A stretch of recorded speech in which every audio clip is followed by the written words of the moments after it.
sebuah anugerah untuk saya kembali berjumpa dengan Bapak Ibu semua lewat virtual. Ya. Saya berharap Bapak Ibu semua baik-baik, ya, roh jiwa tubuh kita baik-baik dan sehat, ya semua karena kebaikan Tuhan saja. Nah, saya malam ini coba akan sharingkan buat kita kata-kata yang sering kali kita ucapkan, kan namanya give thanks atau ucapan syukur. Nah, kenapa ini penting ya, ucapan syukur ini atau give thanks ini ya? Kenapa ini penting? Ya jelas karena memang Tuhan memerintahkan ini untuk kita kerjakan dalam kehidupan kita. Ya. Nah, kalau kita melihat di 1 Tesalonika, nanti kita akan baca 1 Tesalonika pasal yang kelima, kita tahu kan waktu Paulus menulis surat Tesalonika ini, dia ada dalam penjara. Ya, dia ada di penjara di Filipi. Dia kirim surat ini ke jemaat Tesalonika. Nah, secara usia dia sudah mulai tua. Ya, walaupun Paulus tidak mati karena tua, dia mati karena kemudian dipenggal oleh kaisar kejam namanya Nero di Roma. Ya. Nah, dalam kondisi dia lagi di penjara, dalam kondisi dia lagi secara fisik nggak baik, sering sakit-sakitan, ya. Karena kita tahu kan, Paulus itu seperti mengambil beban palsu, ya. Sebab begini, Tuhan sudah tetapkan dia untuk menjadi penginjil hamba Tuhan buat bangsa-bangsa lain. Tapi kalau kita membaca di Kisah Para Rasul, ya kira-kira pasal 16, pasal 17, ya itu dia putuskan untuk dari wilayah Makedonia, setelah dia di Troas ke Makedonia itu wilayah Eropa, dia kembali lagi ke wilayah Turki. Nah, dia balik ke Yerusalem. Ya, dia mungkin kangen Yerusalem. Ya, kemudian dia waktu ada di Yerusalem dia ditangkap. Salah tangkap lagi. Waktu dia kemudian bayar nasar, gundulin kepalanya di Bait Allah, dia ditangkap. Ya, sebab dipikir oleh orang-orang yang ada di situ, orang-orang Yahudi, dia adalah pemberontak yang beberapa hari sebelumnya memberontak di situ. Jadi salah tangkap. Nah, kemudian kita tahu kan, dia kemudian salah tangkap, dia mengadukan ini ke penguasa yang ada. Tapi kemudian akhirnya dia karena merasa warga Rom, dia naik banding ke kaisar. Jadi bayangkan dia harus dikembalikan lagi kemana? Ke Roma. Dan nanti dia akhirnya matinya di Roma. Ya, makanya kalau udah dipanggil untuk bangsa-bangsa lain keluar, keluar saja. Sebab kalau itu kemudian seperti kayak menanggung beban yang nggak seharusnya. Walaupun dalam perjalanan dia tetap memberitakan Injil, tapi dia terantai, terbelenggu kayak penjahat. Makanya kan dia berkata, aku ini terbelenggu karena memang itu. Jadi salah tangkap, tapi kemudian akhirnya dia naik banding ke kaisar sebagai warga Rom. Kan dia lahir di Tarsus, dia adalah warga negara Romawi. Dia dapat warga itu dari keistimewaannya dia. Nah, waktu kemudian dia ada di penjara, dia banyak nulis surat. Nah, penjaranya kalau mau tahu, itu di Netflix itu ada film tentang Paulus bagus. Namanya adalah Paul, the Apostle of Christ. Nggak tahu ada yang pernah lihat atau tidak. Itu menceritakan kehidupan gereja mula-mula, itu ada Priscilla Aquila, ada Lukas. Kalau lihat di Netflix, saya sudah nonton filmnya, dan itu sangat biblical. Ya, sebab saya juga hati-hati kalau nonton film yang begituan ya. Sebab ada beberapa film yang nggak biblical, mesti hati-hati ya. Nah, tapi film ini bagus karena yang jadi Lukas adalah Jim Caviezel. Itu bintang yang memainkan Yesus di film Passion of Christ. Ya, itu kan film sangat memberkati sekali. Itu Jim main jadi Lukas di situ. Nah, dia kemudian ada di penjara dalam kondisi sakit-sakitan. Dan dia stres loh, dia stres. Kalau zaman dulu karena ini, sekarang ini kan kita menghadapi virus. Kalau zaman dulu orang Kristen dianggap virus, dianiaya. Jadi sama. Ya, kalau kita sekarang menghadapi virus, kalau zaman dulu gereja mula-mula dianggap virus. Karena mengganggu pemerintahan, mengganggu kesenangan. Makanya mereka dianiaya, disiksa, dipenjara bawah tanah, disulut, di tiang-tiang, dibakar hidup-hidup. Itu di film Paul Apostle of Christ itu ada itu. Semua diperlihatkan. Keren sih itu memang film, walaupun bukan film yang seperti kayak Mel Gibson bikin film kan, karena Mel Gibson bikin film Passion of Christ itu gara-gara apa? Dipersembahkan untuk mamahnya. Sebab mamahnya itu tuh orang Kristen yang suka cerita tentang Getsemani itu. Jadi film itu kan dibuat hanya peristiwa Getsemani sampai kematian Yesus kan. Kalau kita lihat film Passion of Christ kan, itu fokusnya ke situ saja ya. Nah, waktu kemudian dia ada di penjara, dia sakit-sakitan, dia mengalami stres juga, dia diasingkan, terisolasi kayak sekarang kita. Isolation menjadi kata yang populer sekarang. Dalam kondisi kesepian begitu sakit, tertekan dan sebagainya, as a man ya, sebagai manusia.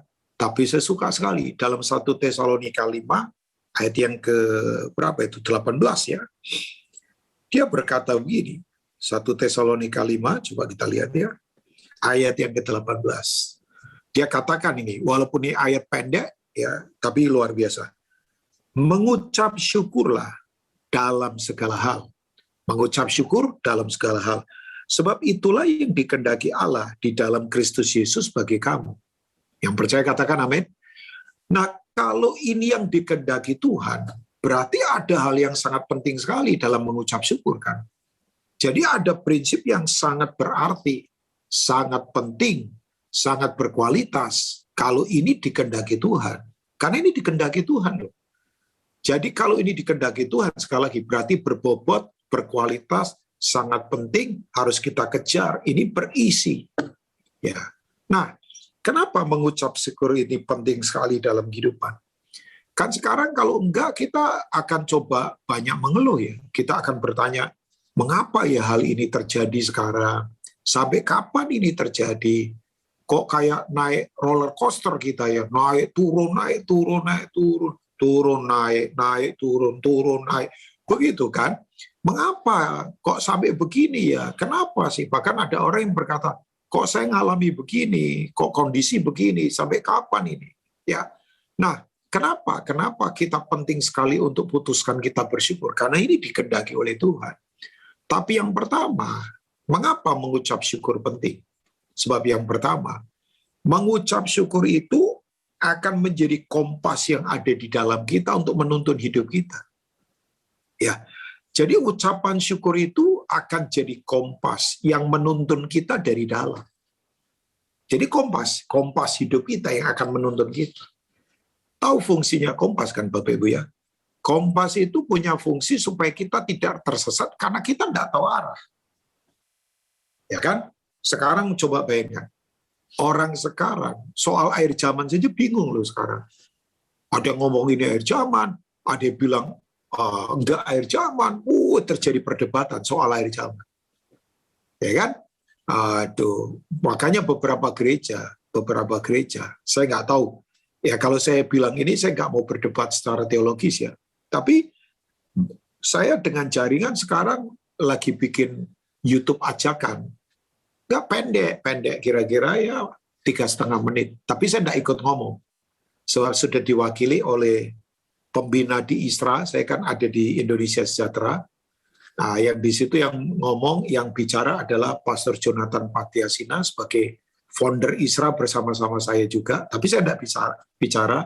Terus ada Pak Budi Utomo, mungkin kenal dari Surabaya ya. Terus kemudian ada Pak Erlangga, anaknya Pak Pastor Sudidharma, ya kan? Itu ketua ISRA sekarang adalah beliau. Kemudian ada beberapa yang lain, ada Oci, ya salah satu pastor dari Bandung. Nah, salah satunya kita ngajak gereja-gereja untuk segera jemaatnya pada vaksin. Ya, vaksin dengan vaksin yang tersedia disediakan oleh pemerintah. Sebab kenapa kita perlu kasih video itu? Sebab gini, ada beberapa gereja yang ngajarin jangan vaksin, sebab vaksin itu ada chipnya antikris.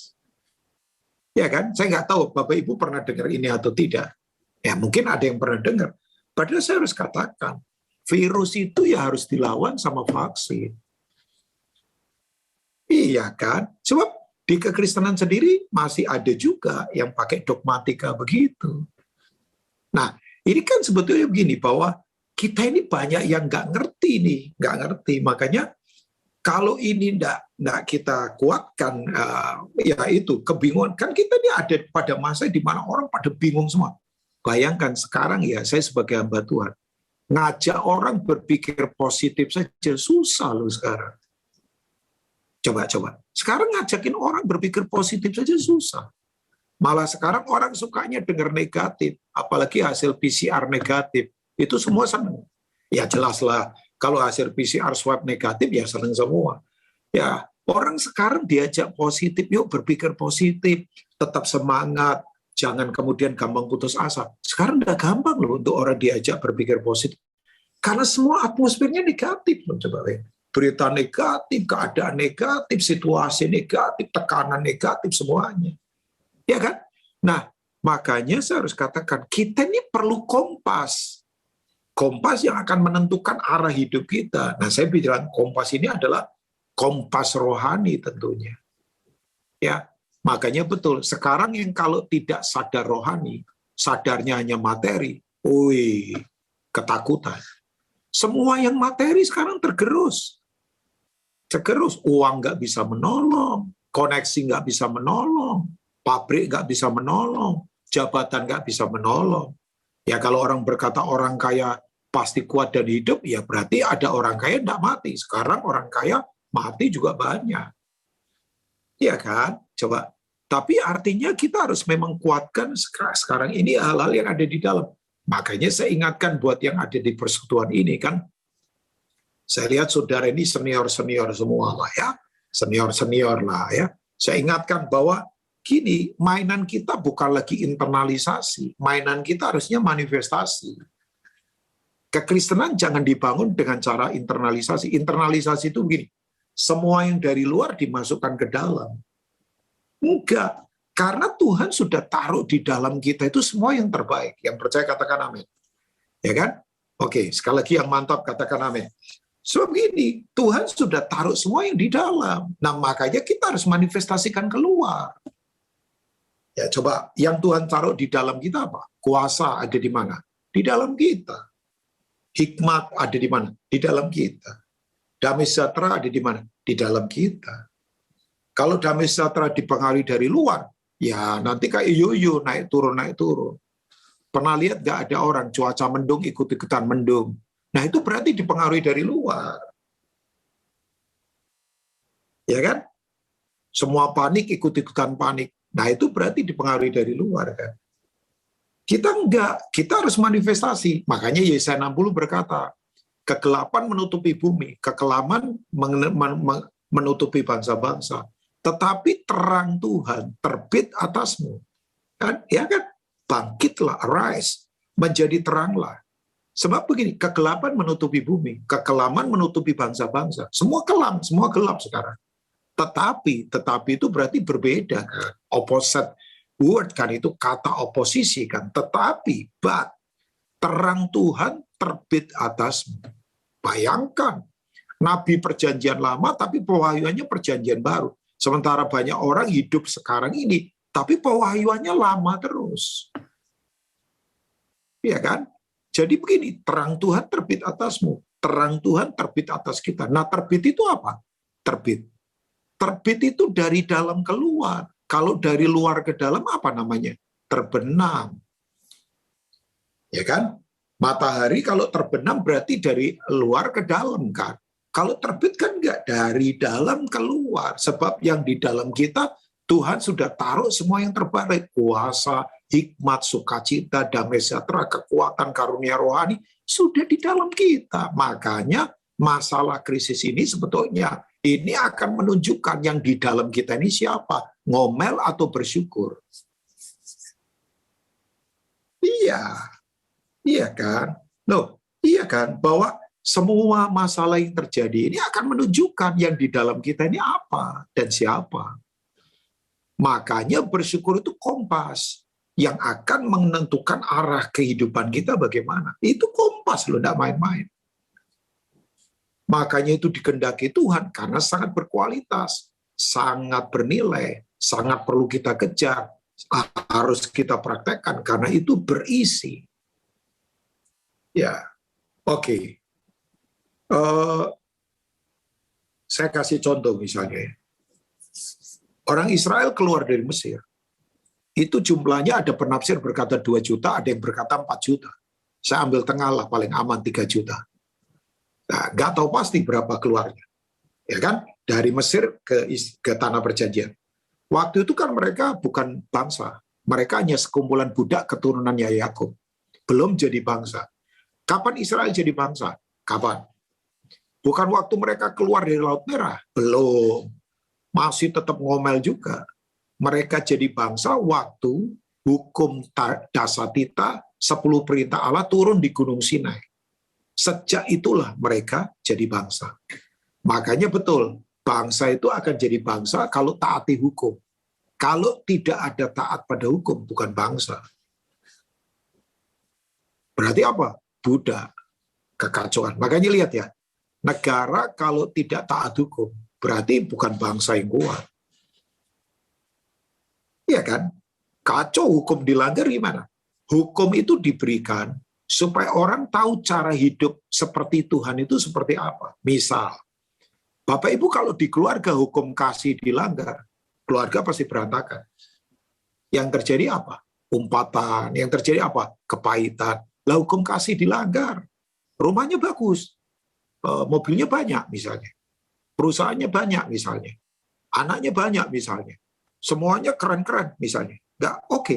Tapi kalau hukum kasih dilanggar, ya berantakan.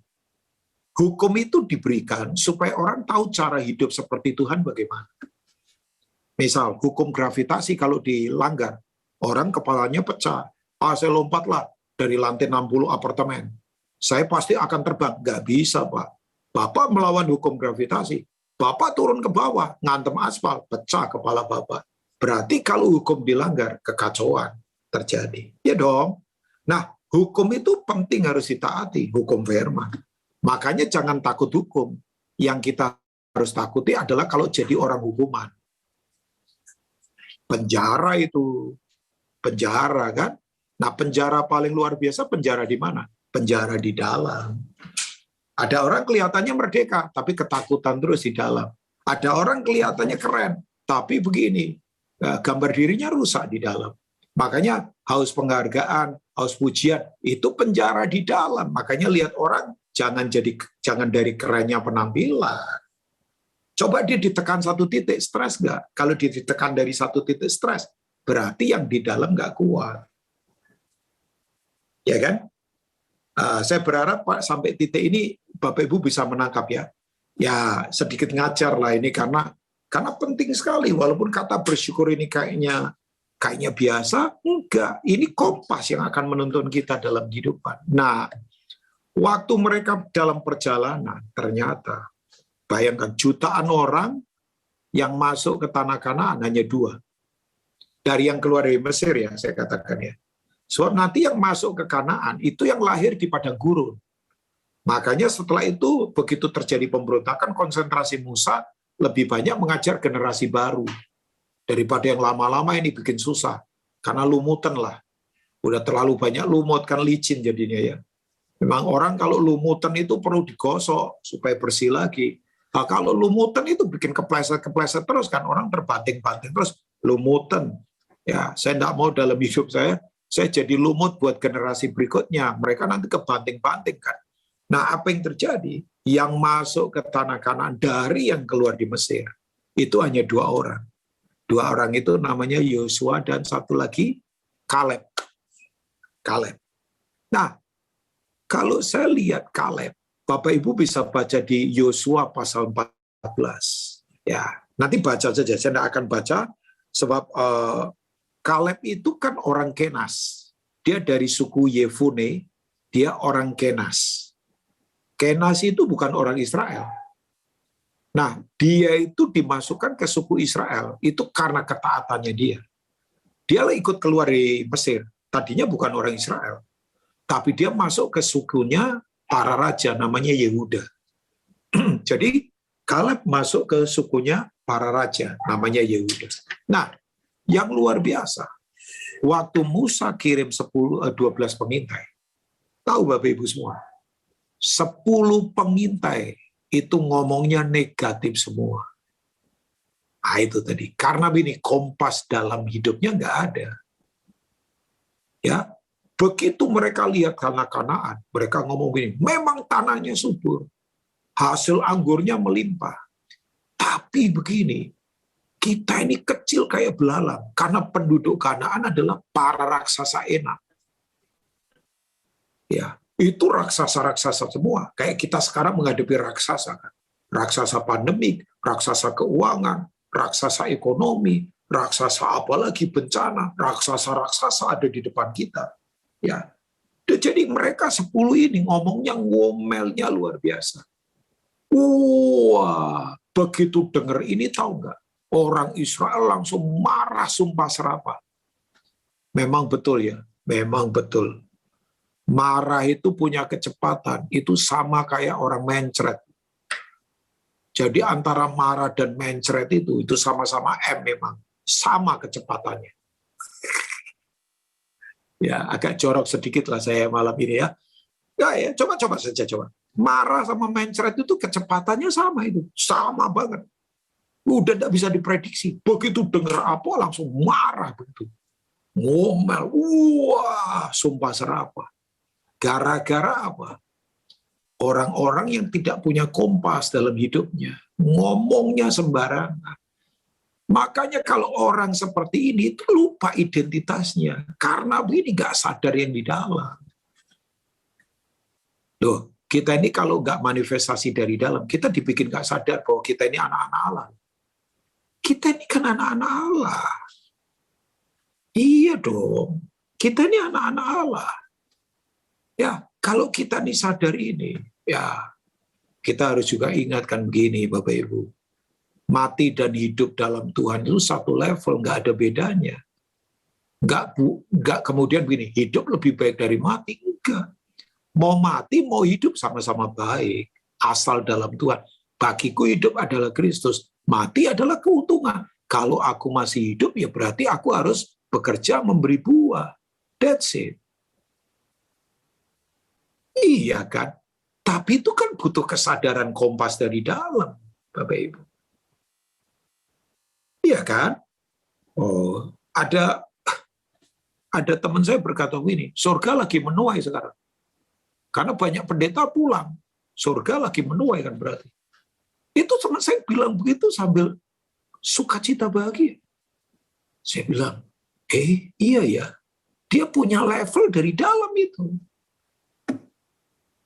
Sementara yang lain berkata, wih pendeta-pendeta saja pada mati. Apalagi kita para petinju. Coba bayangkan. Ya kan? Apalagi kita yang preman-preman ini. Wih, mereka ketakutan. Saya bilang begini, udah, makanya kalau kita punya kompas dari dalam, Bapak Ibu semua, lain-lain. Nah, ucapan syukur itu kompas yang menuntun kita dari dalam. Yang membuat kita tidak dipermainkan oleh keadaan terus, kan? Ya kan?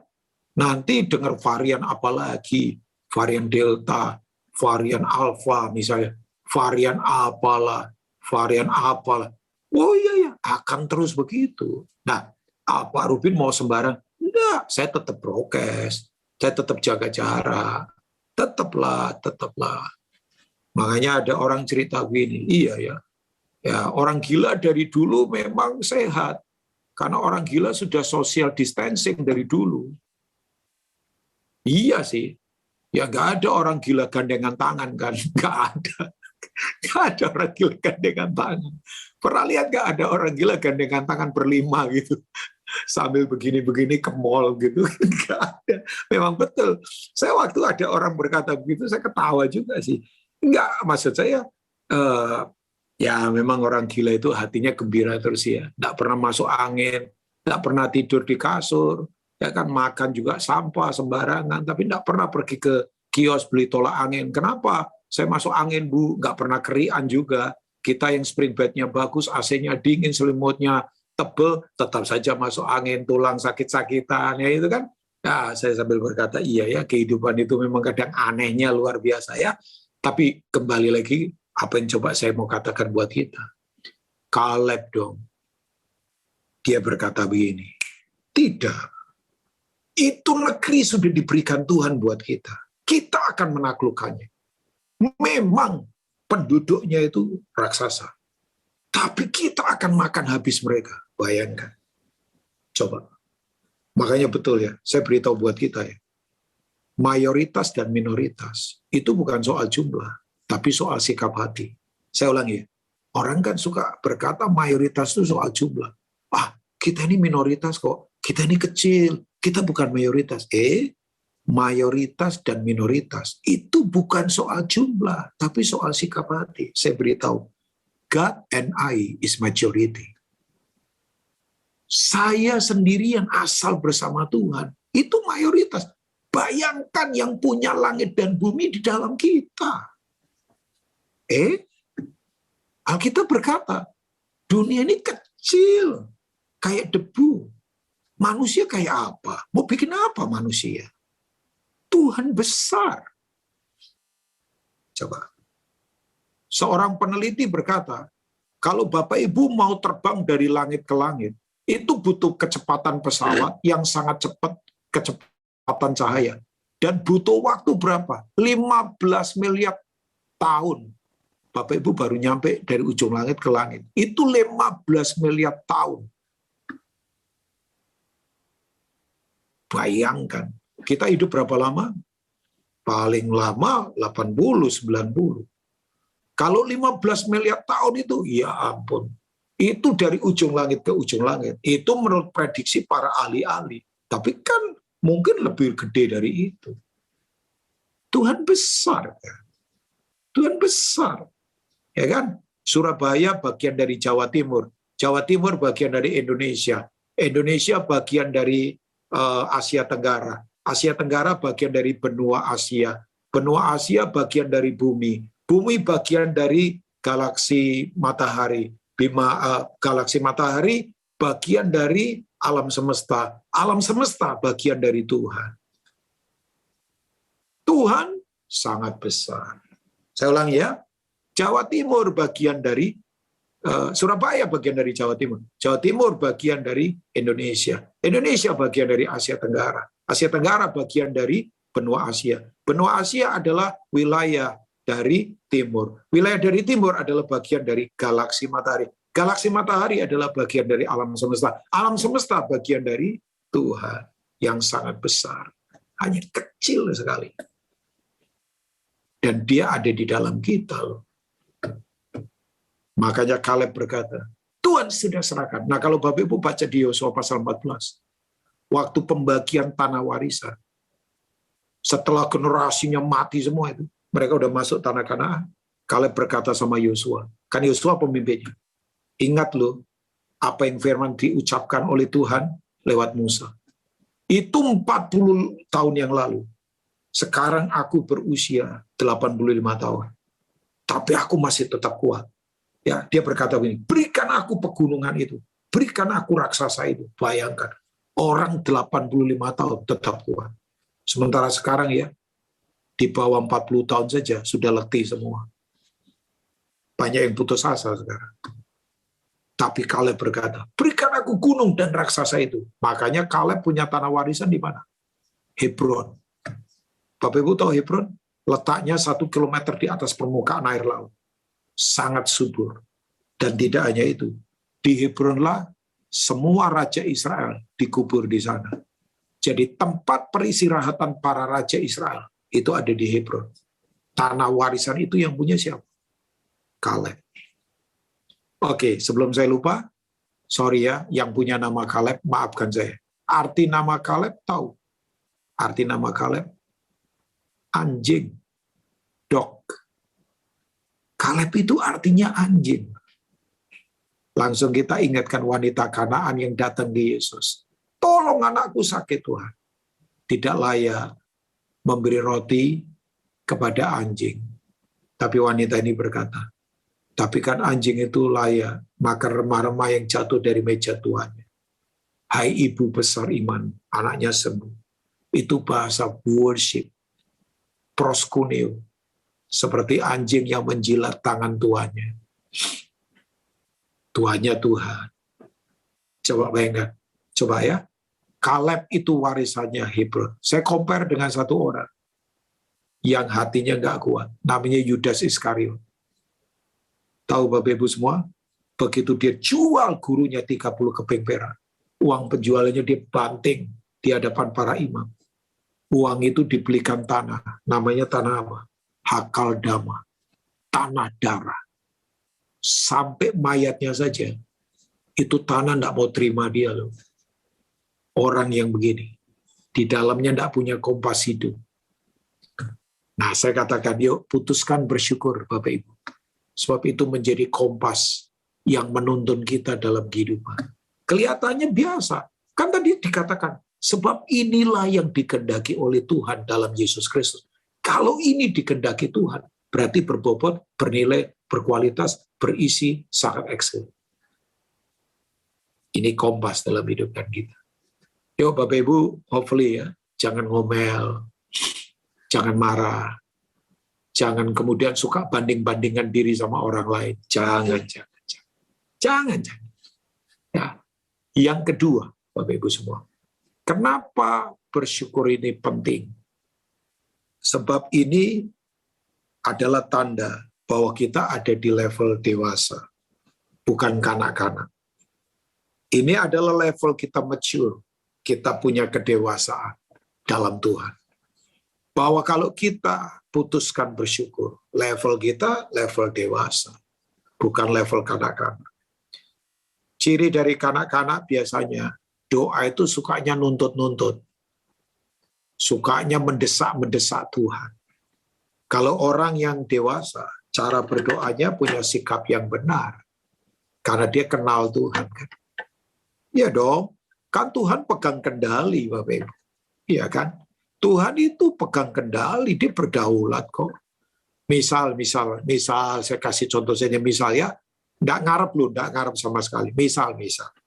Karena di sini yang saya, maksudnya kenal familiar Tante Feni, saya kasih contoh Tante Feni saja. Misal begini.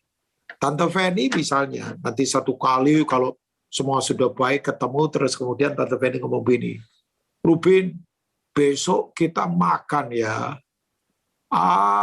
Di itu tuh apa, Surabaya yang kepitingnya enak itu apa itu? Itulah ya. Itu Friends paling tahu itu.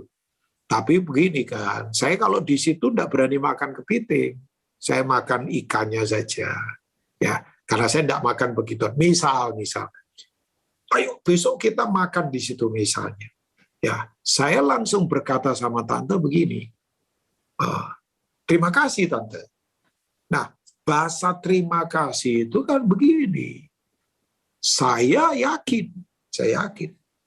Itu kan terima kasih. Padahal kan belum makan. Tapi kenapa saya yakin saya berkata terima kasih? Karena yang pertama, saya kenal Tante Feni. Tapi yang kedua, saya tahu Tante punya kemampuan untuk traktir saya. Iya dong. Tante punya kerinduan, saya kenal, tapi beliau juga punya kemampuan. Nah, kita itu kalau kenal Tuhan itu kan mau, tapi juga mampu. Kasih itu kan mau, tapi kuasa itu mampu. Kuasa itu mampu, kasih itu mau. Jadi Tuhan itu tidak hanya mau, tapi dia mampu. Dia tidak hanya mampu, tapi dia mau. Ada orang mampu tolong kita, tapi mau nggak? Ada orang mau tolong kita, tapi mampu nggak? Kalau Tuhan tidak hanya mau, dia mampu, dia mau. Sebab dia penuh kasih dan penuh kuasa. Dia mau, dia mampu. Dia mampu, dia mau. Nah, kita mau ragukan apa?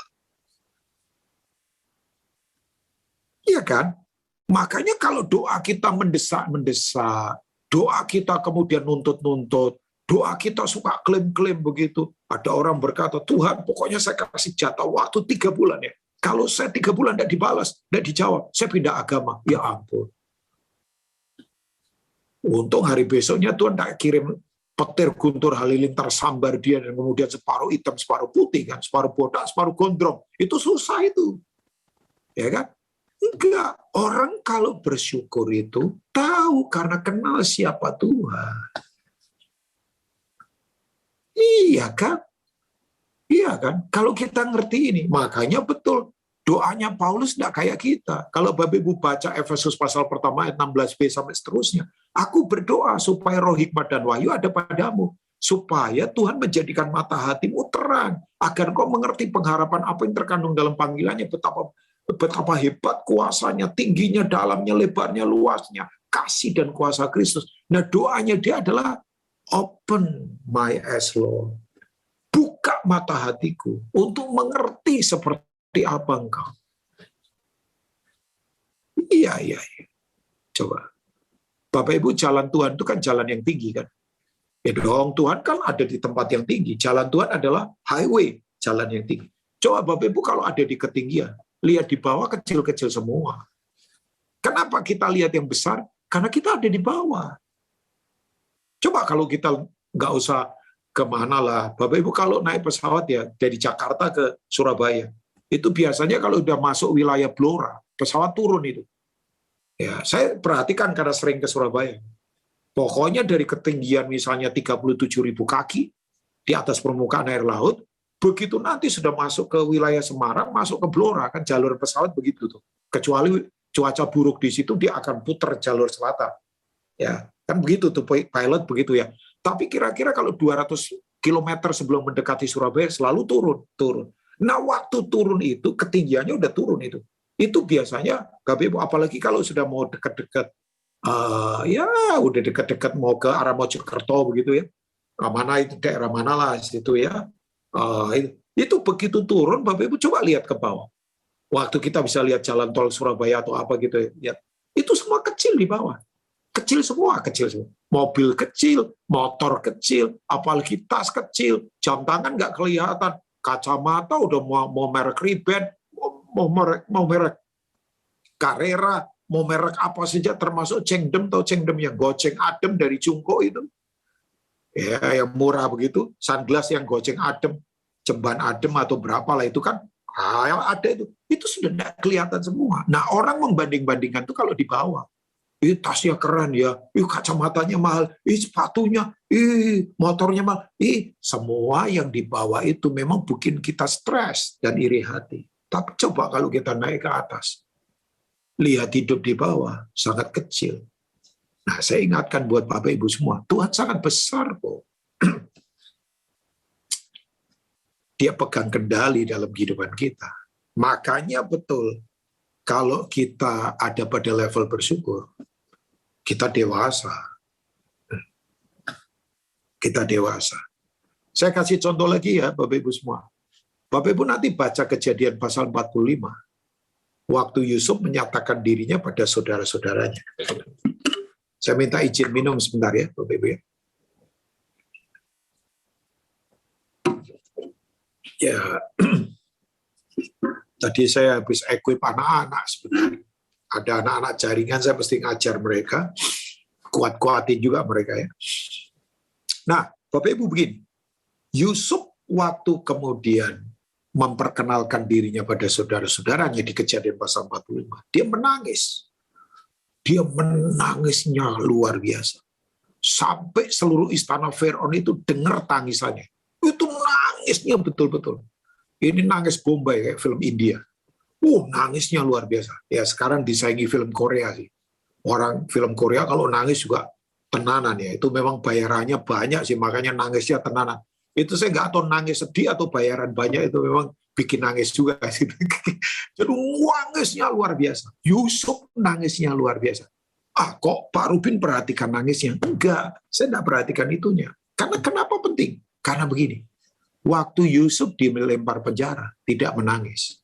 Waktu Yusuf dibuang ke sumur, tidak menangis. Waktu Yusuf tidak diingat oleh juru minuman yang dia tolong, tidak menangis. Waktu Yusuf difitnah oleh istrinya Potifar, yang jahat itu, tidak menangis. Jadi waktu dalam proses, Yusuf tidak menangis. Tapi waktu dia jadi orang kaya, orang hebat, dia menangis. Menangis karena lihat orang lapar, menangis karena lihat orang susah, menangis karena saudara-saudaranya perlu ditolong. Nah, dalam proses itu tidak usah menangis. Tapi kalau hidup dalam kemuliaan, diberkati, menangislah untuk orang-orang lain. Nah, banyak orang kebalik. Waktu diproses nangis terus. tapi begitu kaya sukses, lupa diri, ngetawain orang, nyibirin orang. Kita kebalik, Yusuf nggak begitu. Waktu diproses dia tertawa, tapi waktu jadi orang hebat dia menangis. Kenapa begitu? Nah itu kedewasaan.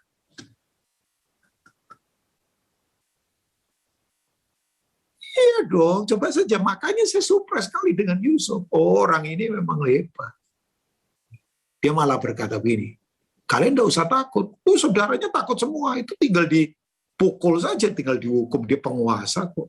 Dia berkata, ini semua Tuhan izinkan.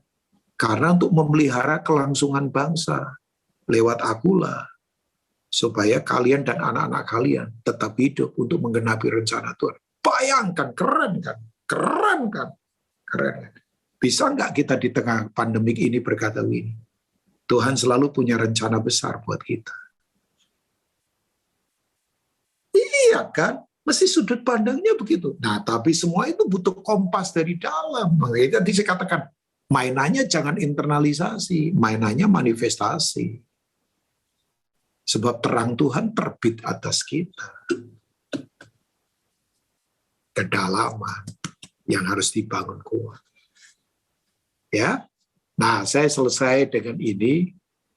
Ya, karena ada wajah-wajah yang berkata, cepatlah selesai Pak Pendeta, jadi harus selesai. Enggak lah, enggak. Saya tahu Bapak Ibu semua orang-orang yang haus dalam Tuhan kan. Nah, yang ketiga prinsipnya begini. Ucapan syukur itu harus butuh tekad yang kuat. Tidak otomatis terjadi. Makanya ini dikehendaki Tuhan. Karena ucapan syukur itu butuh tekad yang kuat. Ini harus terus dilatih. Tidak akan otomatis terjadi. Marah, ngomel, ngedumel, ya kemudian apa, sumpah serapah, maki, itu nggak perlu dilatih. Itu otomatis. Otomatis. Coba saja Bapak Ibu lagi tenang-tenang begini, begitu saya ngomong yang nggak enak, yang kasar pada Bapak Ibu, langsung Bapak Ibu marah. Karena marah, ngomel itu tidak perlu dilatih. Itu otomatis kok. Tapi untuk bersyukur, itu butuh tekad yang kuat dari dalam. Hanya orang yang bertekad kuat yang bisa bersyukur. Kalau nggak bertekad kuat, susah bersyukur. Coba. Iya kan? Sekarang keluar jalan-jalan, belum bisa. Ya kan?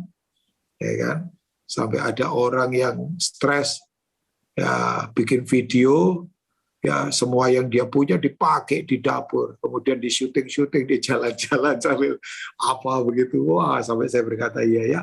Ya lucu-lucu sih kalau lihat-lihat itu ya. Ya saya bukan orang yang apa, cuman lihat aja. Oh iya ya, kasihan juga karena memang betul untuk kita bersyukur itu butuh tekad yang kuat. Jadi orang-orang yang kuat yang dari dalam lah yang punya tekad ini. Kalau ngomel, marah, otomatis tidak perlu dilatih. Makanya saya ingatkan buat Bapak Ibu ya, ini dia kata-kata saya. Dilatih, berlatih, terlatih, melatih. Saya ulangi ya. Dilatih firman, berlatih firman. Terlatih dalam firman, melatih firman. Melatih orang-orang dalam firman. Jadi kita harus mau dilatih, berlatih, terlatih, melatih. Tidak mungkin saya bisa melatih kalau saya tidak terlatih. Saya tidak mungkin terlatih kalau saya tidak berlatih. Saya tidak mungkin bisa berlatih kalau saya tidak pernah dilatih. Saya mau dilatih firman untuk saya kemudian berlatih dan saya terlatih, saya melatih orang-orang lain. Banyak orang harus dilatih sekarang oleh orang-orang yang terlatih. Sebab dia mau berlatih karena dia memang mau dilatih oleh firman. Nah, itu butuh tekad yang kuat untuk itu. Ya, Bapak Ibu ya. Saya ingatkan ya, gaji, apalagi, tender, apalagi, uang bulanan bisa dihitung. Ya dong, tender mau segede-gedenya bisa dihitung. Oh, sekian miliar. Gaji mau segede-gedenya, oh, sekian ratus juta per bulan bisa dihitung. Gaji bisa dihitung, tender bisa dihitung. Tapi saya ingatkan ya, berkat Tuhan itu tidak terhitung. Ya dong, coba. Coba bisa dihitung. Bapak Ibu bisa konversi kesehatan kita itu berapa harganya? Tak terhitung. Kita ini ya Bapak Ibu ya, Kan jaringan kita, komunal kita sekarang gerak terus. Kita bikin banyak hal. Ya, kumpulin vitamin, suplemen. Ya, itu beberapa tempat. Padahal kita muda-muda semua, anak-anak muda. Gerak terus. Terus kemudian bikin apa. Kemarin tiba-tiba ada satu anak, geraknya cepet banget. Kalau cepat kita sudah ngambil berapa ya? 14 atau 15 ton beras premium. Udah di pack 5 kilo. Ayo cepet sebarin jaringan. Buah gitu. Ya lumayan, saya berkata, gerak terus. Nanti momentum kita di 17 Agustus. Jaringan akan kumpul semua, kita doa buat bangsa, setelah itu ngumpulin dana, langsung disebar ke beberapa provinsi. Itu gerakan jaringan semua. Saya senangnya luar biasa. Ya, tapi kemudian saya menyadari begini, bahwa memang kalau kita lihat berkat Tuhan itu tak terhitung memang, luar biasa. Nah, maksud saya begini, kalau kita lihat ya Bapak Ibu ya, di tengah-tengah kondisi begini, kita ini kalau bisa bernafas ya, bersyukur. Bayangkan, kita nolongin beberapa orang, cari tabung oksigen, minta ampun. Sampai ada komunal di tempat teman saya, tahu nggak? Ada yang tukang las, itu berhenti kerja gara-gara tabung lasnya dipinjem. Dia berhenti ngelas akhirnya. Wah, sampai saya berkata, masa iya? Tapi hebat. Dia akhirnya putusin untuk nggak ngelas, nggak apa-apa. Yang penting orang lain bisa dapatkan tabung. Sampai saya berkata, iya ya, kita ini kalau bisa bernafas, tarikan nafas kita. Coba kalau Tuhan hitung-hitungan sama kita, aduh. Ya. Makanya nggak ada alasan untuk kita tidak bersyukur. Saya tuh setiap kali makan ya, suapan terakhir 1 butir nasi saja, saya syukuri. Kok masih bisa makan ya? Itu kan di tengah situasi begini ada pembelajaran dari dalam yang keluar. Yang kita bisa melihat, oh iya ya, hal-hal yang simpel saja, tidak usah yang muluk-muluk seperti apa.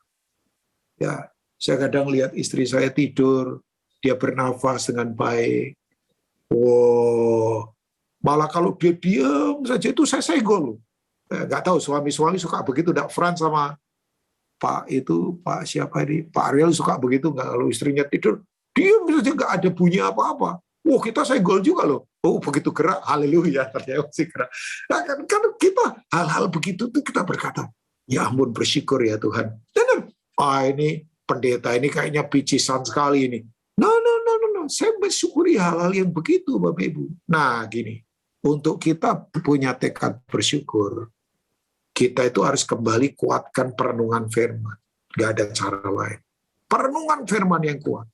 Sebab gini, orang kalau merenungkan firman, itu selalu punya mental untung. Ya, miliki mentalitas untung. Bukan untung kayak gepeng Sri Mulat ya, untung ada saya, bukan, mesti untung ada Tuhan. Kalau gepeng kan untung ada saya kan dulu gepeng ya.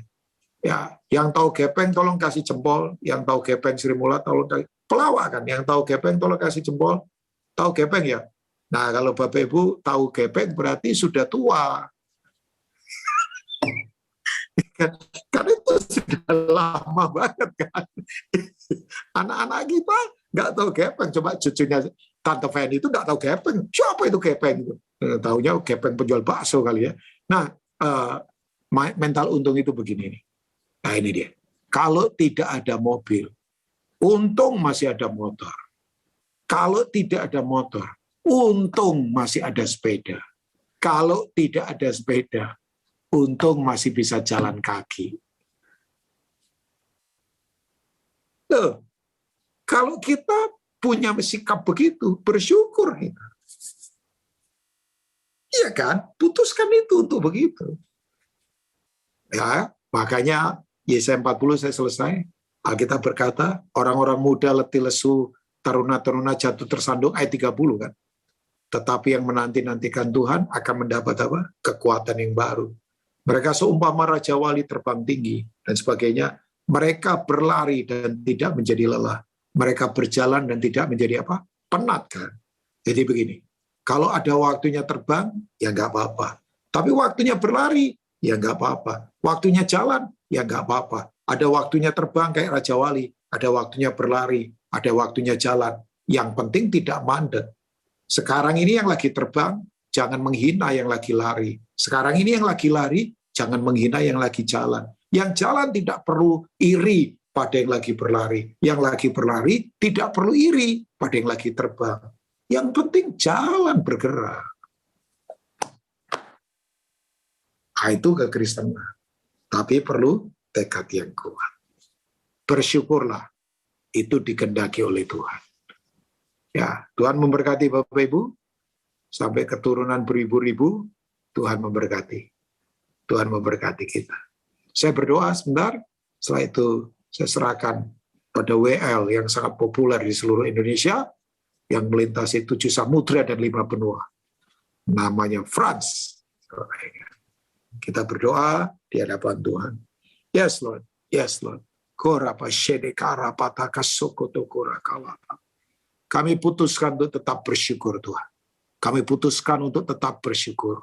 Apapun yang terjadi, Engkau tetap pegang kedaulatan. Tuhan berdaulat. Tuhan berdaulat.